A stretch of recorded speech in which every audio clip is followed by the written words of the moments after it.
ప్రతిసారి ఎల్లవేళలా ఈ స్ట్రాటజీ అనేది వర్కౌట్ అవ్వదు.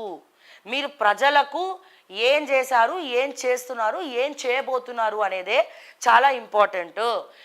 ప్రజల మధ్యలో ఉండడం అనేది చాలా ఇంపార్టెంట్. పబ్లిక్ పల్స్, ప్రజల గుండెని గెలుచుకున్నవాడు ఎప్పటికైనా సరే ఒక పర్మనెంట్ పిల్లర్స్ తోటి చిరస్థాయిగా చరిత్ర పుటంలో నిలిచిపోతారు.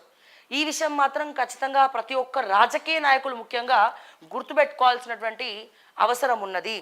సో ఫ్యూచర్లో తెలంగాణ దుస్థితి, తెలంగాణ పరిస్థితి కూడా ఇట్లా రాకుండా చూసుకోవడం కూడా తెలంగాణలో ఉన్నటువంటి రాజకీయ నాయకుల చేతిలోనే ఉన్నది.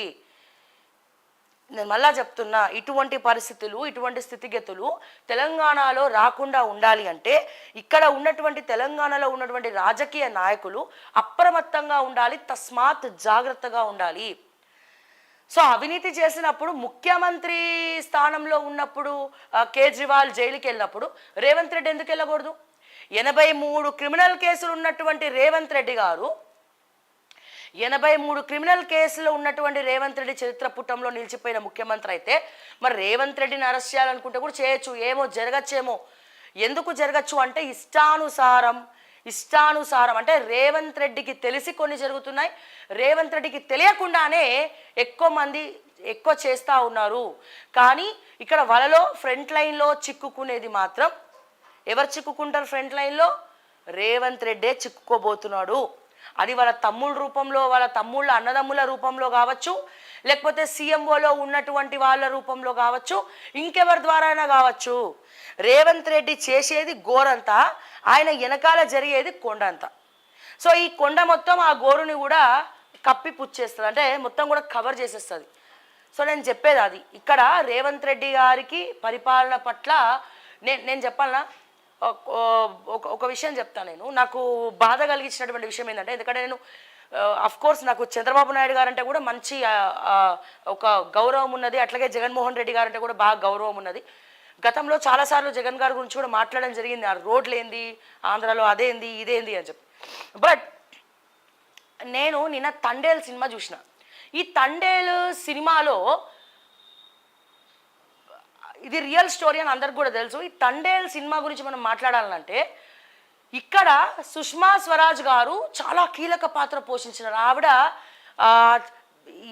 చనిపోయే ముందర పెట్టినటువంటి లాస్ట్ సంతకం, చివరి సంతకం వీళ్ళ మీదనే.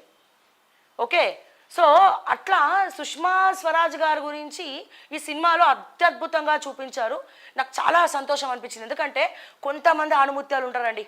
అంటే నేను ఏమంటున్నానంటే, మెన్స్ వరల్డ్ నుంచి ఉమెన్స్ ఆధిపత్యంలో ఉండాలంటే మహిళలు అన్నిట్లో ముందరికి రావాలి అని అనుకున్నప్పుడు, కొంతమంది మహిళలను చూస్ చేసుకోవాలనుకున్నప్పుడు, నో డౌట్ అందులో ఒకళ్ళు ఇన్స్పిరేషన్గా తీసుకోవాలనుకున్నప్పుడు నాలాంటి వాళ్ళు ఇందులో ముఖ్యంగా ఇద్దరిని తీసుకోవచ్చండి. రాజకీయంగా ఇద్దరిని మనం ఇన్స్పిరేషన్గా తీసుకోవచ్చు వాళ్ళ జర్నీని. ఒకటి నో డౌట్ బీజేపీలో కీలక పాత్ర పోషించినటువంటి సుష్మా స్వరాజ్ గారు.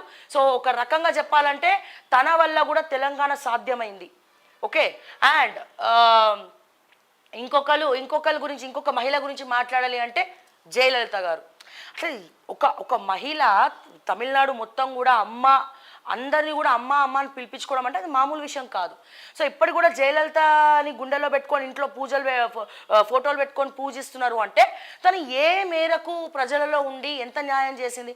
సో వీళ్ళందరూ కూడా చరిత్ర పుటంలో నిలిచిపోతారండి. So no doubt. సో అటువంటి పవర్ఫుల్ ఉమెన్స్ని చూసినప్పుడల్లా చాలా గర్వం అనిపిస్తుంది. ఎస్, అట్లా వాళ్ళలో అట్లీస్ట్ ఒక 10% అన్న మనము ఉండాలి వాళ్ళలాగా అనేంత అద్భుతమైనటువంటి ఇది మనం చూపిస్తుంది. కానీ ఇక్కడ సుష్మా స్వరాజ్ గారి దాకా అంటే కేంద్ర ప్రభుత్వం వరకు ఈ విషయాన్ని తీసుకువెళ్ళిందే జగన్మోహన్ రెడ్డి. No doubt. కావాలంటే మీరు ఉంటుంది